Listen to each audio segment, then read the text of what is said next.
हर हर महादेव, जय शिव शंकर।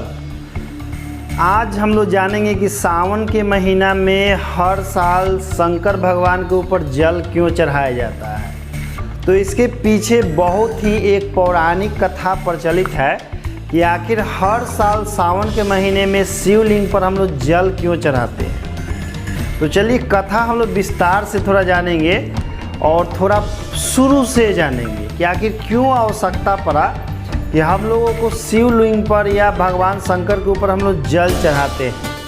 एक बार की बात है कि ऋषि दुर्वासा जो है भगवान विष्णु के पूजा करके आ रहे थे, तो वहाँ से कैलाश पर्वत जा रहे थे। तो रास्ते में भगवान इंद्र मिलते हैं, तो उनको परिजात पुष्पों की माला भगवान इंद्र को भेंट करते हैं, चढ़ाते हैं, उनको पहनाते हैं, सम्मान देते हैं। तो भगवान इंद्र जो है कुछ समय के बाद वो माला निकाल के अपने ऐरावत हाथी को पहना देते हैं। तो ऐरावत हाथी सुरवा से मलबा को निकाल के पैरवा के तले कूचल देता है। अब ये देख लेते हैं ऋषि दुर्वासा, और ऋषि दुर्वासा तो अति क्रोधित ऋषि होते हैं। वो देख के एकदम अति क्रोध में आ जाते हैं कि भगवान इंद्र को लगता है कि घमंड अभिमान हो गया है, अपने ऐश्वर्य का और वैभव का और धन का घमंड हो गया है। तो ये देखते हुए ऋषि दुर्वासा जो है भगवान इंद्र को श्राप दे देते हैं कि जिस बात का आप इतना अभिमान कर रहे हैं, घमंड दिखा रहे हैं, वो सब आपका नष्ट हो जाएगा, आप श्रीहीन हो जाएंगे। तो ऋषि दुर्वासा का जैसे ही श्राप पड़ता है, स्वर्ग जो है श्रीहीन हो जाता है और स्वर्ग का वैभव, ऐश्वर्य, धन सब लुप्त हो जाता है और सभी देवता जो है शक्तिहीन हो जाते हैं। सभी देवताओं की शक्ति जो होती छीन पड़ जाती है। इसका अवसर देख करके असुर जो थे, तो असुरों के राजा बलि स्वर्ग पर आक्रमण कर देते हैं और स्वर्ग पर आक्रमण करके देवताओं को पराजित कर देते हैं और देवताओं को पराजित करके स्वर्ग पर आधिपत्य जमा लेते हैं। तो देवता लोग जो है मदद मांगने के लिए भगवान विष्णु के पास जाते हैं। तो भगवान विष्णु जो है उनको खोई हुई शक्ति को लौटाने के लिए समुद्र मंथन का सलाह देते हैं कि आप लोग समुद्र मंथन कीजिए, जिससे अमृत निकलेगा तो अमृत पीजिएगा, जिससे आपकी खोई हुई शक्ति वापस चली आएगी, आपका धन संपत्ति सब वापस चला आएगा, यानी कि स्वर्ग का खोया हुआ वैभव, ऐश्वर्य सब लौट आएगा। ये बात को सुन करके देवता लोग समुद्र मंथन के लिए राजी हो जाते हैं। लेकिन समुद्र मंथन के लिए दो पक्षों की आवश्यकता थी।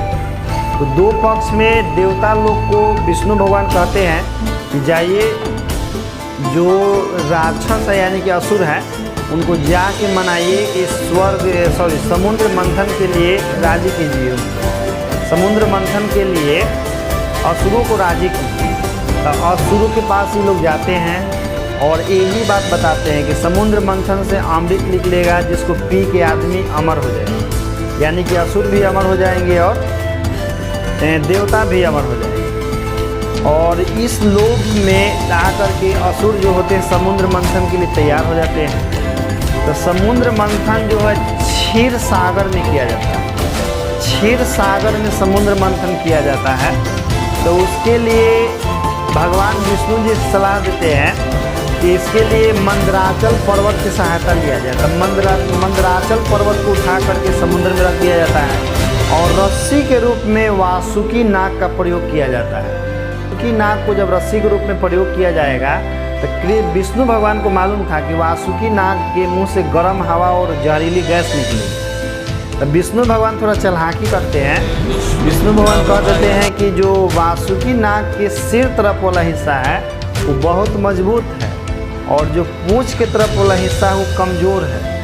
तो जो असुर लोग होते हैं वो कहते हैं कि हम सिर वाला हिस्सा पकड़ें, और देवता लोग पूंछ वाला हिस्सा पकड़ लेते हैं। तो मंदराचल पर्वत को समुद्र में रख करके भगवान विष्णु जो है कच्छप अवतार लेते हैं और मंदराचल पर्वत को अपने पीठ पर थामे रहते हैं। जानबे करते हैं कछुआ का, यानी कि जो कच्छप अवतार है भगवान विष्णु का, उसमें तो भगवान जानबे करते हैं कि कछुआ का जो पीठ का जो कवच होता है बहुत ही मजबूत होता है।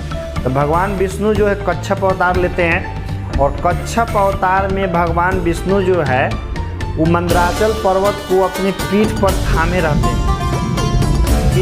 रहते हैं, और वासुकी नाग का प्रयोग किया जाता है रस्सी के रूप में, और मंदराचल पर्वत को मंथनी के रूप में प्रयोग किया जाता है। देवता लोग पूंछ पकड़ लेते हैं और असुर लोग सिर पकड़ लेते हैं। वासुकी नाग का समुद्र मंथन प्रारंभ होता है। तो कई सालों तक ले समुद्र मंथन करने के बाद समुद्र से सबसे पहले हलाहल विष निकलता है।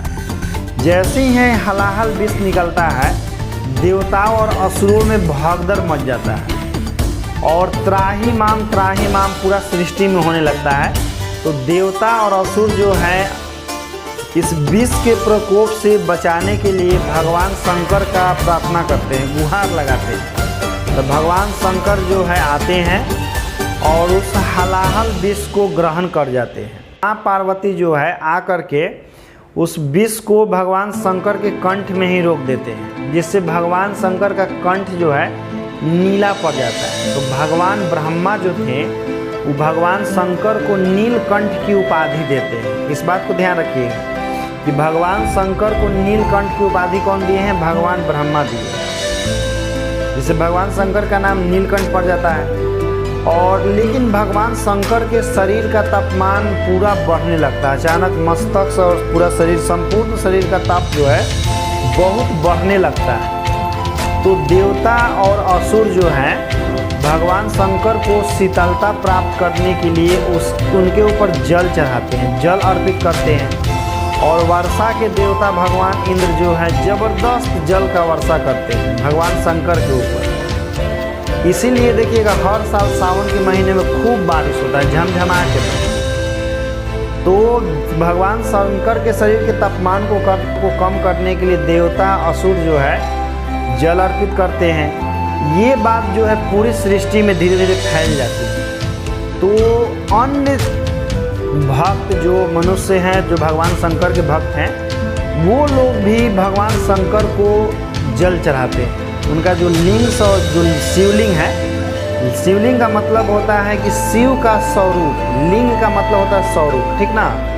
तो शिव का जो शिव भगवान का जो हमारा स्वरूप है, जिसको हम शिवलिंग कहते हैं, उस पर मनुष्य लोग भी जल अर्पित करते हैं। इसीलिए हर साल हम लोग सावन के महीने में शंकर भगवान के ऊपर जल अर्पित करते हैं।